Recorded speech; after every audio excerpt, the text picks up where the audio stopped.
इसमिया का जो main part है मुब्तदा, वो क्या क्या हो सकता है नोट कर लें कि वो या तो इस्म हो सकता है, इस्म सरीह यानी एक नॉर्मल इस्म हो सकता है बिल्कुल। इसकी एग्जांपल मैं आपको देता हूँ, अल्लाहु गफूरुन। अल्लाह इस्म जो है ये एक इस्म है। इस्म हो गया तो फिर इस्म के साथ हम इसमें ज़मीर को भी ला सकते हैं। मसलन मैं अल्लाह की जगह कह सकता हूँ हुआ गफूरुन। फिर अगर इस्म है तो इस्म की जो एक इस्म है इसमें इशारा वो भी हम इस्तेमाल कर सकते हैं। मैं कहता हूँ हाजा कलमुन। इसी तरह मस्दर भी मुब्तदा बन सकता है। मसलन मैं कहता हूँ अज़्ज़हाबु।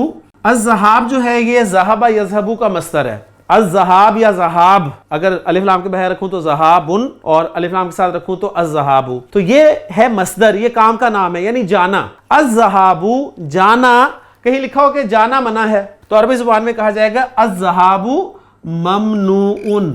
इसी तरह मुब्तदा जो है वो मस्दर मुअव्वल भी हो सकता है। अब ये एक नई कैटेगरी आपके सामने की, ये मस्दर है, मस्दर सरीह, जो सही मस्दर इस्तेमाल होता है उसको कहते हैं मस्दर सरीह। एक होता है मस्दर मुअव्वल, यानी मस्दर की तावील में हम ले आते हैं, मतलब मस्दर के माना में हम उसको कन्वर्ट कर देते हैं। मस्दर मुअव्वल जो बनता है नॉर्मली बनता है अन के साथ। अन एक हरफ मस्दर है जिसे अन मस्दरिया कहा जाता है।